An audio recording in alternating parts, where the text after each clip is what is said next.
بسم اللہ الرحمن الرحیم۔ آج میں آپ کو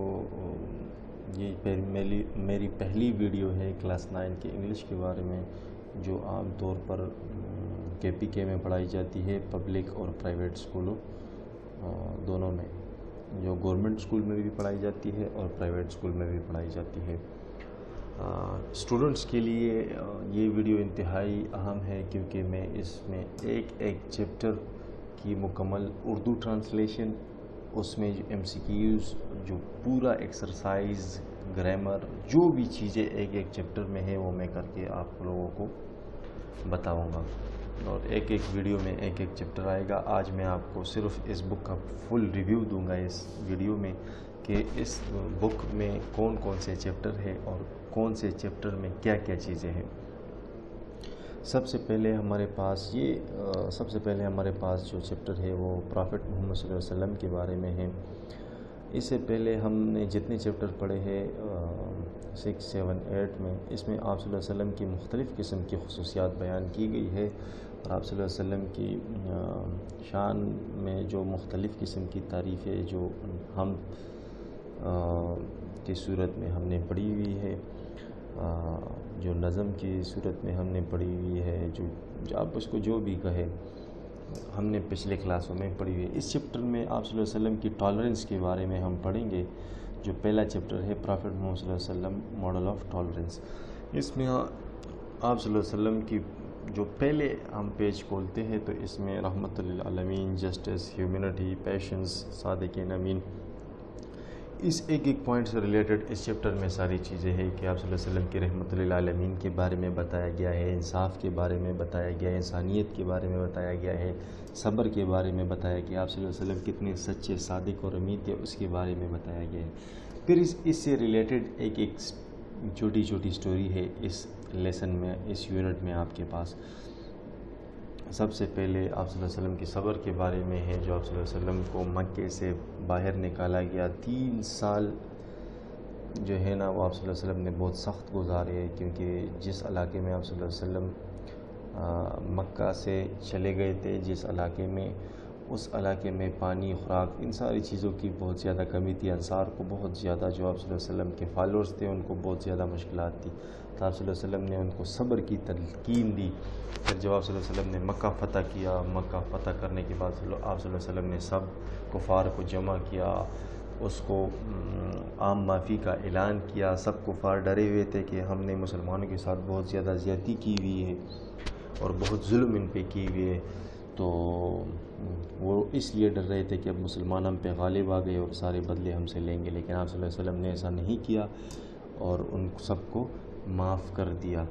کسی بھی جنگ کی صورت میں اگر ہم دیکھ لیں کہ مخالف پارٹی اگر دوسرے پہ سبقت لے جائے، تو جس علاقے پہ حملہ ہوتا ہے وہاں کے بوڑھے، بچے، عورتیں، گھر، ان ساری چیزوں کو تباہ و برباد کر دیا جاتا ہے۔ لیکن جب آپ صلی اللہ علیہ وسلم نے مکہ کو فتح کیا تو تمام صحابہ بڑے احترام اور بڑے خاموشی کے ساتھ مکے میں داخل ہوئے، تو اس کے بارے میں ہم پڑھیں گے نہیں۔ آپ صلی اللہ علیہ وسلم کا صبر تھا۔ پھر ابو سفیان کا ایک واقعہ ہے کہ ابو سفیان اور اس کی بیوی آپ صلی اللہ علیہ وسلم کے بارے میں ہمیشہ ایسی من گڑت کہانیاں بناتے تھے، ہمیشہ اسلام کو بدنام کرنے کی اور آپ صلی اللہ علیہ وسلم کے بارے میں آپ صلی اللہ علیہ وسلم کو نقصان پہنچانے میں مختلف ترکیبیں سوچتے تھے، لیکن آپ صلی اللہ علیہ وسلم کی برداشت کی یہ حد تھی کہ آپ صلی اللہ علیہ وسلم نے اس کو بھی معاف کر دیا۔ پھر اس کے بعد ایک ربی، یعنی ایک یہودی عالم کا واقعہ ہے، جو بڑے روڈ طریقے سے، یعنی بہت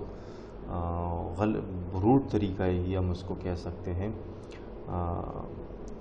کہ اس نے حضرت محمد صلی اللہ علیہ وسلم سے جب وہ ایک جنازے سے فارغ ہوئے تو اس نے بڑے روڈ طریقے سے آپ صلی اللہ علیہ وسلم سے قرض مانگا، کہ مجھے اپنا قرض واپس کرو، حالانکہ اس قرض کا جو ڈیٹ تھا اس کا ٹائم پورا بھی نہیں ہوا تھا۔ تو حضرت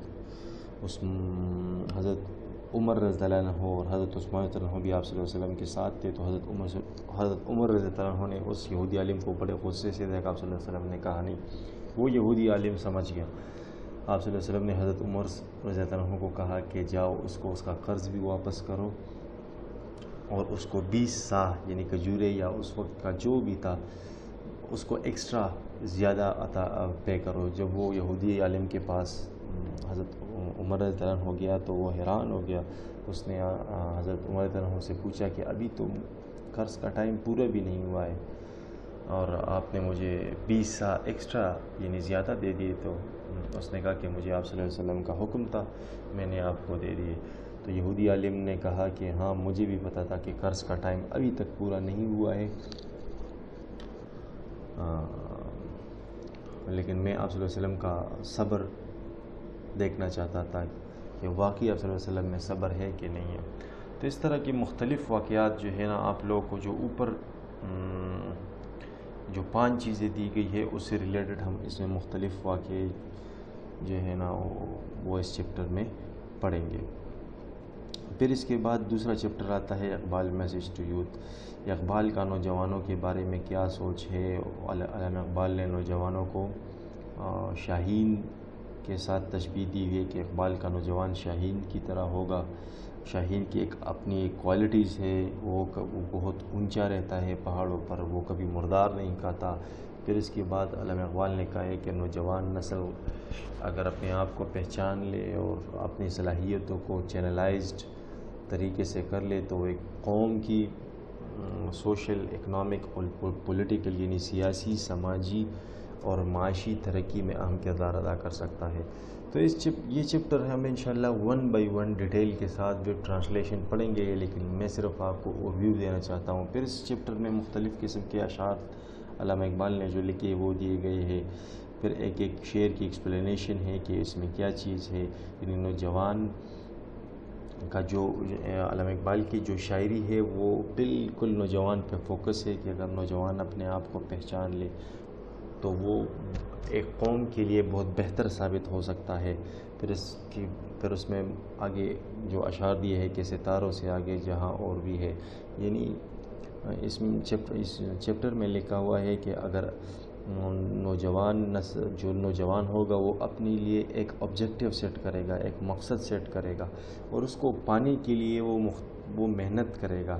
اس کا یہ مطلب نہیں ہے کہ وہ ایک جگہ پہ کامیاب ہو گیا تو بس اس کا کام ختم ہو گیا. نہیں، وہ مسلسل اسٹرگل میں رہے گا اور اپنے مقصد کو حاصل کرے گا.